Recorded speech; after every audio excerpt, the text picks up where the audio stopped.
Being a better patient has to do with a way that you begin to take responsibility for managing your own care, not expecting somebody else to do it for you, but also finding people who will do it with you. The more informed, the more thoughtful, the more precise the question you can ask your doctor because you've done a little bit of homework, the better the answer you're going to get from your physician.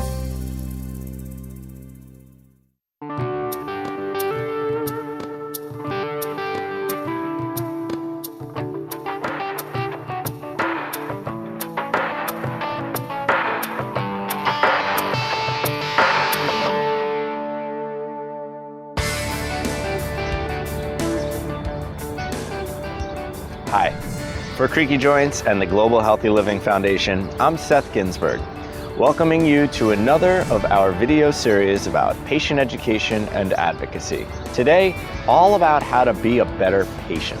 At CreakyJoints, we've identified the experts that can help you navigate this incredibly complicated and sometimes really overwhelming healthcare system that we live in. So sit back, relax, watch the experts and take their messages to heart. Share them with friends and learn how you can be a better patient. Hi, I'm Dr. Gail Chorney. I'm here at NYU Hospital for Joint Diseases, where I'm an orthopedic surgeon. To be a better patient, the patient doesn't have to totally understand their medical condition, but they should understand the interaction with the physician. They should understand what goes on in a medical office visit. And if need be, they need to understand what is the process for going to a hospital for either testing or procedures. Being a better patient has to do with a way that you begin to take responsibility for managing your own care, not expecting somebody else to do it for you, but also finding people who will do it with you. So that's building your team. That's having a sense of those that you're going to partner with. In my heart, as a human being, and not only as a physician, I would love to solve all of everybody's problems all day long, but I've lived long enough to know that that's not possible. So part of my job as a physician is to make sure and communicate clearly to my patients what I can and can't help them with. And part of being a better patient is to have clear and appropriate expectations of their doctor-patient visits. Being a better patient is about having an open communication with your physical therapist and creating a relationship. There's a trust component there. Definitely doing your exercises at home and making sure that you let your physical therapist know any questions that you may have. Thinking ahead about how you want to frame your discussion with your doctor or with your nurse or with your occupational therapist is important. And being specific about what you'd like to have out of the appointment or what you want to have out of that session also helps. So think ahead what you need. Be specific.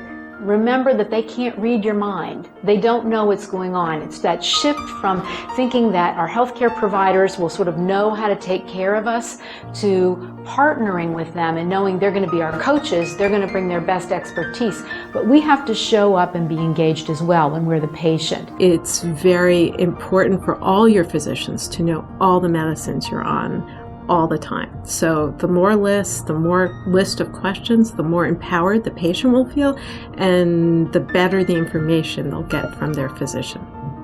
It's really important to have an open line of communication with your physical therapist to tell them anything else that may be contributing to your pain or what's going on with your body.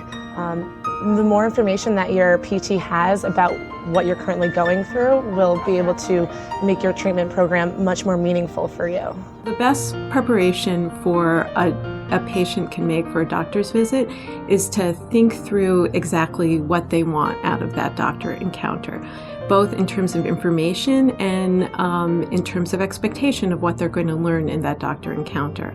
Some patients write down what they want to have happen in that session. Some people keep track in between of symptoms or of things that are going on so they remember what they want to say. It's always good to verify any information that you find on the internet with your physical therapist.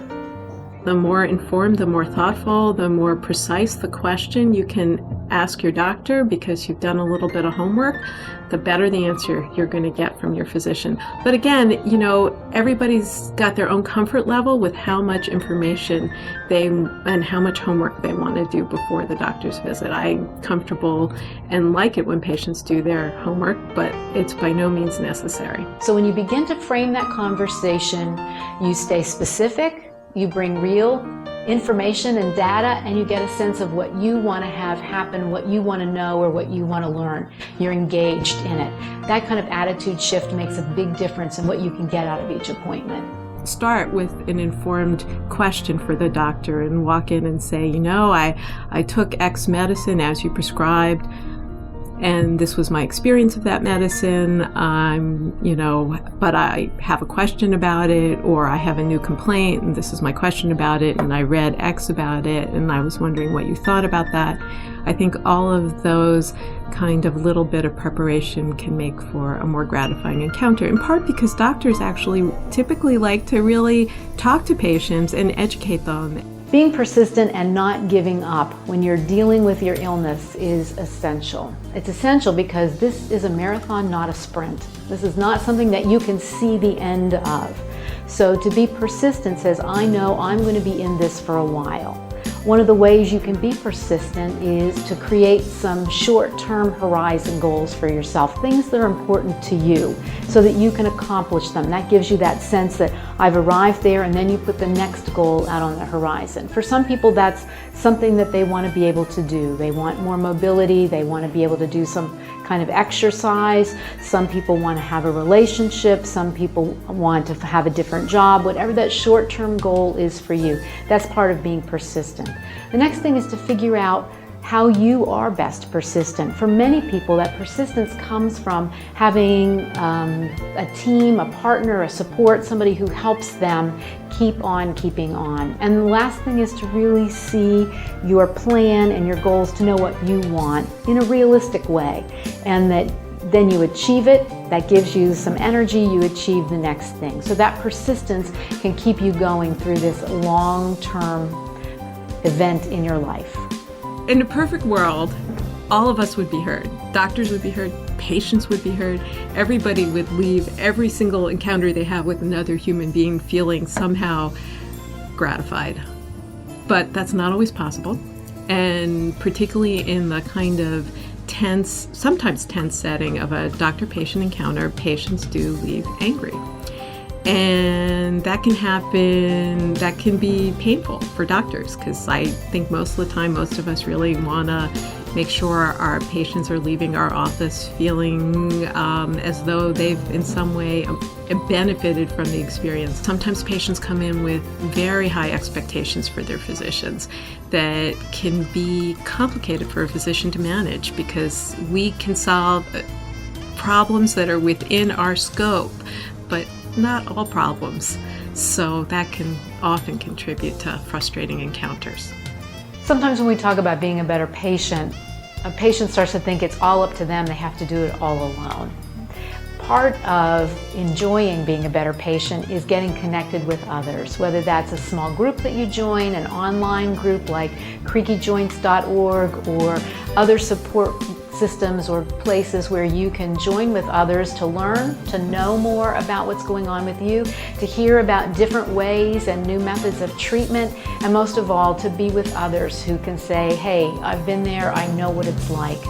Then you don't only act like a better patient, but you have a better life.